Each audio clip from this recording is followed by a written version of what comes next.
El diario del Chavo. Prólogo. Por Roberto Gómez Bolaños. Sus holgados pantalones tenían más parches y remiendos que tela original. Estaban precariamente sostenidos por 2 tiras de tela que hacían las veces de tirantes, terciadas sobre una vieja y descolorida playera en la que también predominaban los parches y los remiendos.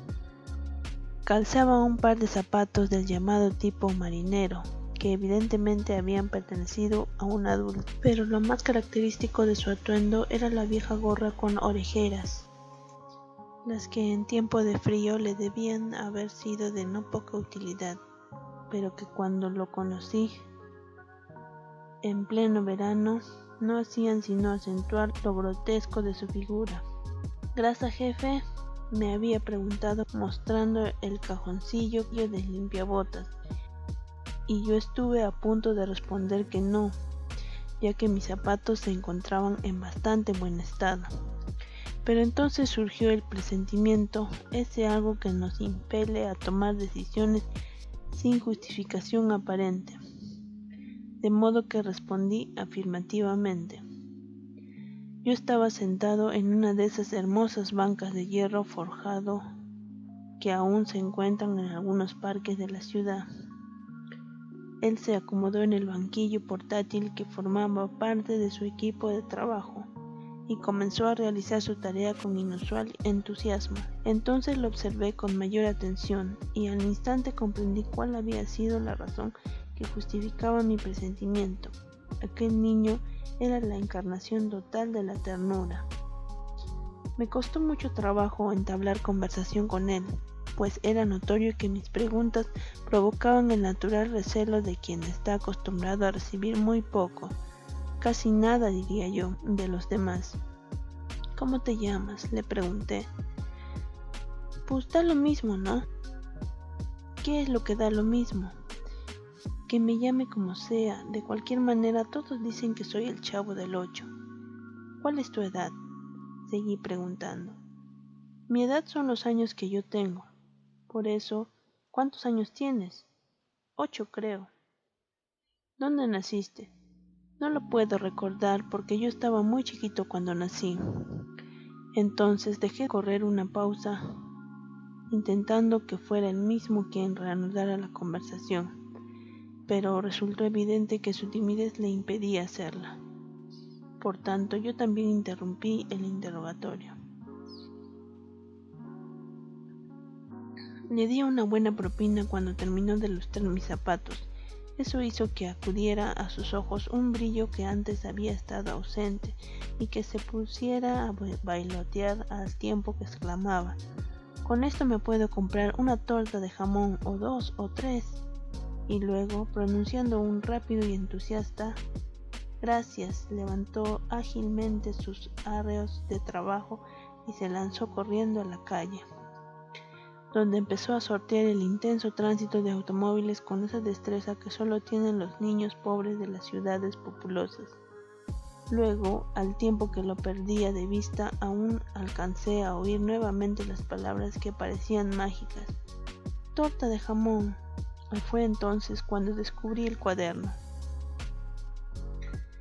Lo había dejado a un lado de la banca del parque donde yo estaba sentado, y resultaba fácil suponer que era propiedad del Chavo del 8, pues su lastimoso estado hacía juego con el propietario. Era un cuaderno corriente que mostraba con toda claridad el uso continuo a que había estado sometido. De las pastas de cartoncillo no quedaba más que de pequeños e irregulares trozos manchados de grasa, polvo, sudor y vaya usted a saber qué otra cosa. Las hojas, algunas incompletas, estaban enrolladas por las puntas y ostentaban igualmente gran cantidad de manchas de los más variados orígenes. Pero en ellas estaba contenido el manuscrito más espontáneo que jamás hayan podido ver mis ojos. El diario del Chavo del 8.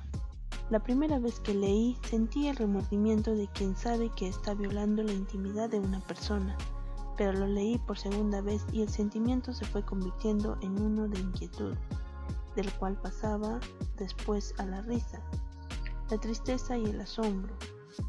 Entonces me convencí de que era necesario dar al público la oportunidad de conocer ese mundo extrañamente optimista en que se puede desenvolver un niño que carece de todo, menos de eso que sigue siendo el motor del universo, la fe.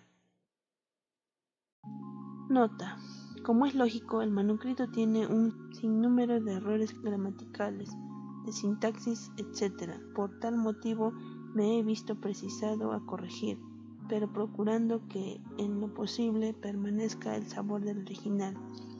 Algunas veces, por ejemplo, tuve que dar forma a la frase que estaba débilmente sugerida y en ocasiones muy contada. Tuve que llegar a la adición y supresión de frases y palabras. Asimismo, tuve que hacer un cierto reordenamiento de párrafos, pero en cambio no modifiqué el aparente desorden en que se narran los acontecimientos o las apreciaciones del Chavo. El diario, por el Chavo del Ocho. El diario. Yo antes pensaba que nunca había tenido un papá, pero luego mis amigos me explicaron que eso no era posible, que todos los que nacen es porque antes su papá se acostó con su mamá. Lo que pasó fue que yo no conocía a mi papá, o que sea que nomás se acostó y se fue. A mi mamá sí la conocí, pero nomás tantito. Como ella tenía que trabajar todos los días, me llevaba a una casa que se llamaba guardería, y ahí me la pasaba yo hasta que mi mamá regresaba después a recogerme.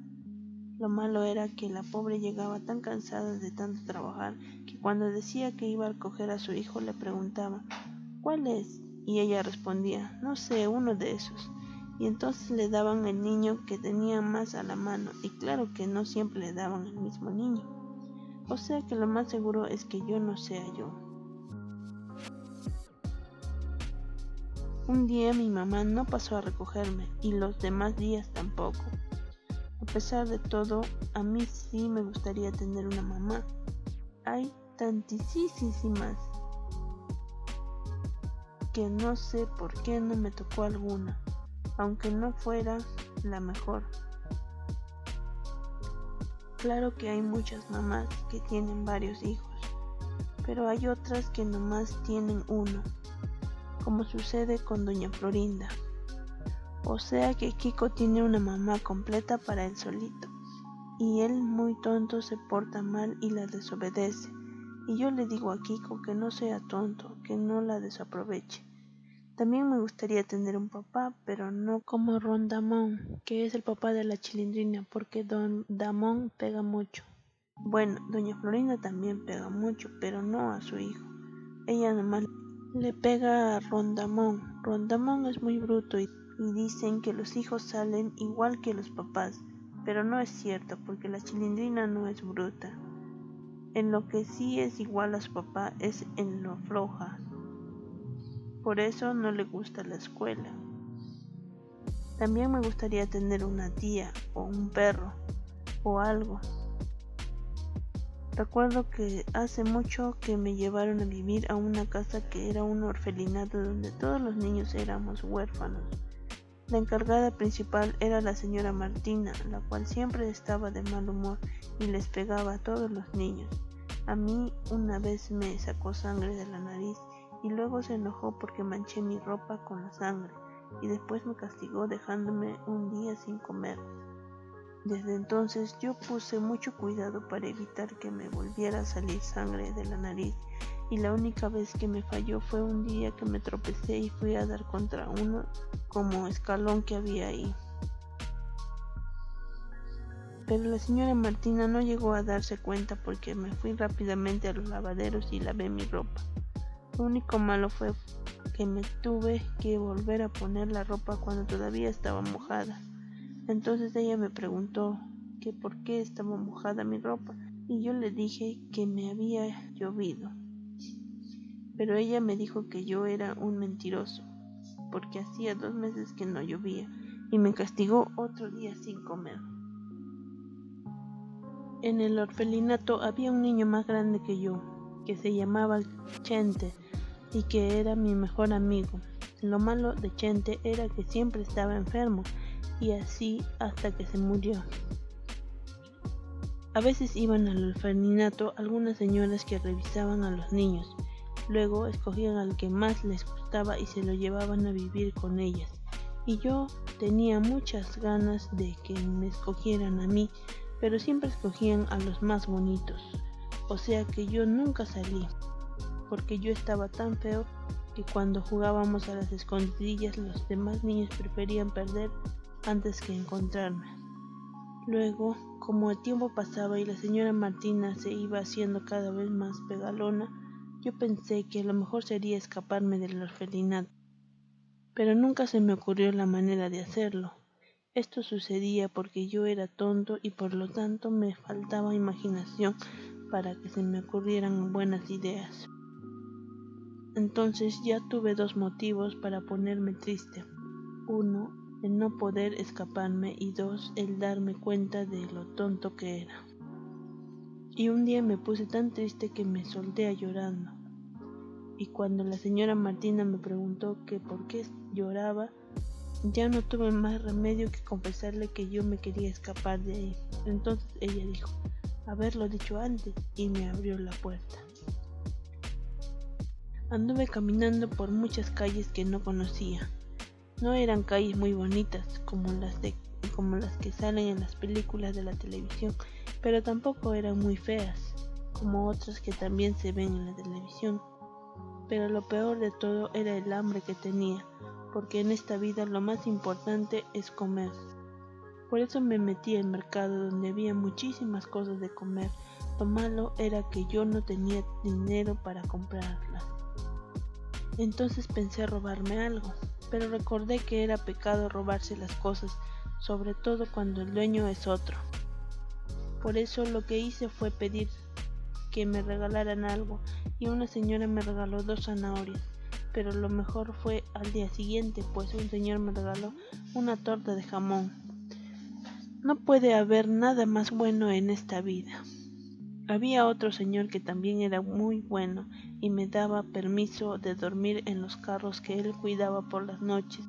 A cambio de esto yo nomás tenía que acarrear cubetas de agua para que él pudiera lavar los coches. Pero el señor era tan bueno que no solo me invitaba a mí a dormir en los coches, sino que a veces también invitaba a algunas señoritas y hasta él mismo se quedaba haciéndoles compañía. Un día llegué caminando hasta un callejón que estaba muy oscuro y empecé a sentir miedo. Entonces me puse a caminar más aprisa, pero lo único que conseguí fue llegar a otro callejón que estaba aún más oscuro que el anterior y me entró más miedo. Seguí corriendo hasta que salí a un lugar donde había un poco de luz. Era uno como terreno en el que había mucha basura y muchos desperdicios. También había perros que buscaban cosas entre la basura. Y también había niños. Eran como 8 o 9. Casi todos eran de mayor edad que yo, menos 2 que eran más chicos, o quién sabe. El mayor de todos era el Mochilas. Luego me explicaron que le decían así porque hacía tiempo le habían mochado una mano. O sea que se la habían cortado una vez que se le infectó mucho, pero le quedaba la otra mano, con la cual pegaba más fuerte que todos sus compañeros, y por eso todos los demás lo obedecían. Cuando me acerqué a ellos, lo primero que me llamó la atención fue que uno de los niños se estaba pintando la cara. Este niño era el Pinacate y sabía hacer eso de aventar 3 pelotitas al aire sin que se le cayera ninguna. Esto lo hacía, según me dijo, en una esquina cercana donde hay un semáforo que tarda mucho con la luz roja, lo cual hace que los carros se detengan un buen rato. Entonces él y otro niño hacían eso de aventar las pelotitas para que luego les dieran una propina. El otro niño se llamaba, pero no sabía aventar las pelotitas. Lo que hacía el conejo era ponerse a gatas para que el Picanate se trepara encima de él, pues así era más fácil que los automovilistas vieran al Picanate cuando aventaba las pelotitas. Yo quería preguntar más cosas, pero entonces el Mochilas le dijo al Picanate que se diera prisa en terminar de pintarse la cara. El Picanate hizo lo que le ordenaron y al rato se fue de ahí en compañía del conejo. O sea, iban a la esquina donde el semáforo tarda mucho con la luz roja. Los demás niños platicaban muy poco y ni siquiera me preguntaron que quién era yo o de dónde venía. Algunos solamente se me quedaban viendo, otros decían cosas que yo no entendía y no sé por qué, pero me empezó a dar más miedo. Después de un rato, el mochiles empezó a fumar y luego le pasó el cigarro al niño que estaba junto. Este nomás le dio una chupada al cigarro y se lo pasó al siguiente, y los demás hicieron lo mismo, hasta que el cigarro me llegó a mí. Entonces yo también le di una chupada, pero me dio muchísima tos. Algunos empezaron a reírse de mí, mientras que otros me miraban como si quisieran preguntarme algo, pero no me preguntaron nada. Lo único que hicieron fue quitarme el cigarro. También tenían una bolsa de plástico, la cual tenía algo dentro, algo que olía parecido a como huelen los talleres donde pintan carros. Pero yo no tuve mucho tiempo para oler porque en ese momento llegó corriendo el picanate diciendo que el conejo había palmado. O sea, él estaba diciendo que el conejo estaba muerto, y entonces todos salieron corriendo. Yo fui el último en llegar, pero también alcancé a ver al conejo que estaba ahí en el pavimento, sin moverse y todo lleno de sangre. Pero no me quise acercar mucho, porque empecé a sentir algo muy raro. O sea, como si quisiera vomitar, pero ¿qué vomitaba si no había comido nada? El picanate tampoco se le acercó mucho, tal vez porque no quería que los demás se dieran cuenta de que estaba llorando, aunque no se le notaba mucho, porque las lágrimas parecían como si fueran parte de la pintura que tenía en la cara. Entonces me dieron muchas ganas de salir corriendo, y eso fue lo que hice. Corrí y corrí sin detenerme para nada. Nunca volví a ver a todos esos niños.